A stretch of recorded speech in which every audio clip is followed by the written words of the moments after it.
In the silence before the first sunrise, when the world was a canvas of gray, and the air was heavy with the stillness of the void, the great creator, Arceus, spoke a name that the wind has since forgotten.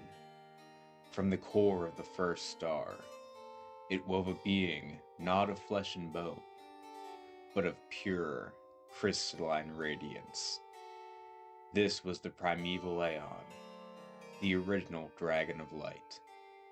It was the first heartbeat of the heavens, a creature so magnificent, so swift, that its very existence defined the concepts of day and night. Imagine, if you can, a dragon whose feathers were not armor, but prisms.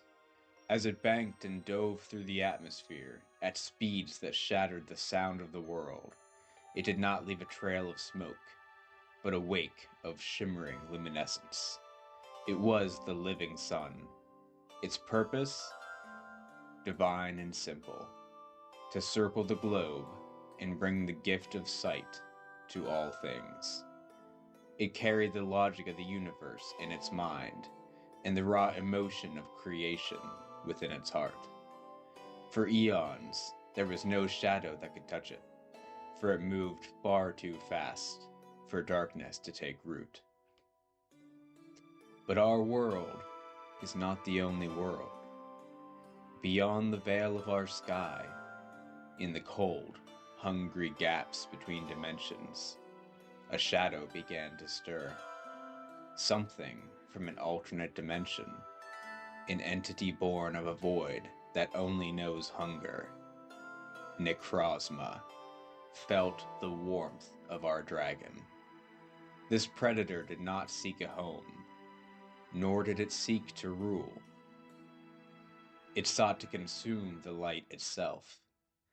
It tore a jagged wound in the fabric of reality, a black scar across the blue, and it fell upon the primeval Aeon with a weight that threatened to crush the very idea of tomorrow.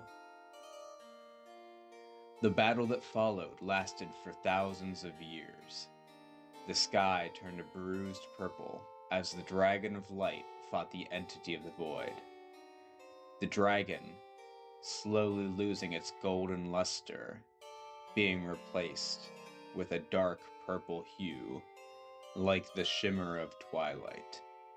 In its infinite wisdom, realized a terrifying truth. As a single, massive beacon of light, it was a target that could be cornered.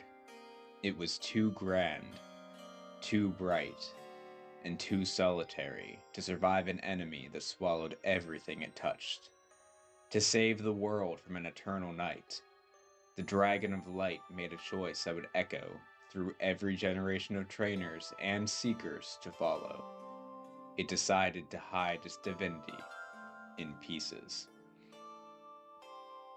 It performed a divine fission, a shattering of its own godhood. First, it reached deep within its breast and tore out its very spark, its life force. It condensed this infinite power into a single, glowing tear of indigo and rose. This became known as the Soul Dew. It cast this stone down to the hidden corners of the earth, burying its core divinity where the interdimensional predator could never find it. Without its soul, the dragon could no longer be consumed, for the prize was hidden within the heart of the earth itself. But a body without a soul is a shell, and a mind without heart is machine. And so, the dragon split its consciousness into two distinct echoes. To the blue half, it gave its logic, the cold, piercing clarity of the high winds, the tactical brilliance of the hunter, and the sight-sharing power to see through any lie. This was Latios. To its red half, it gave emotion, the warmth of the heart, the empathy to feel joy and pain of all living things, and the grace to walk among us unseen. This was Latias. In that moment of shattering, the great dragon vanished, and in its place were two smaller, swifter refugees. They were no longer the sun, but they were the Eons, the guardians of the light that remained. They fell to the earth like shooting stars, landing in the secret gardens and the quiet tides. They retained their supersonic speed and kept to the power to refract the light around them, bending the very air so they can hide from the shadow that still prowls the borders of our world. This is why, even today, Latios and Latias are so different from any other creature.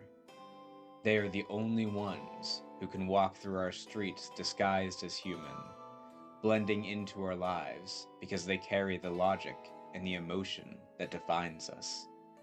They are not just Pokemon. They are two halves of a broken god, wandering the earth in a game of cosmic hide-and-seek. They are the prisms that survive the dark. And to those of you who wonder if this legend is true, look to the Soul Dew. When they mega evolve, they do not grow spikes or change their nature like others. Instead, they begin to lose their individuality. The red and the blue bleed together into a deep, regal violet. Their shape becomes identical. Their eyes turn to gold.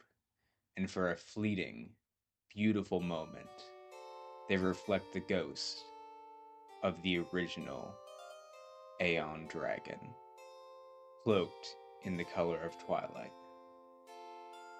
So, when you look at the sky and see a shimmer that shouldn't be there, or a streak of light that moves faster than any jet, do not be afraid. It's the Eon Duo, still on the wing, still guarding the dawn. They are the living proof that even when the light is broken, it cannot be defeated. But what do you think of this theory? Let me know in the comment section down below.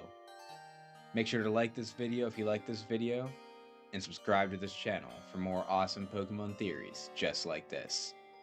But for now, this has been Ev, bringing the blaze back. And always remember, keep on blazing, guys.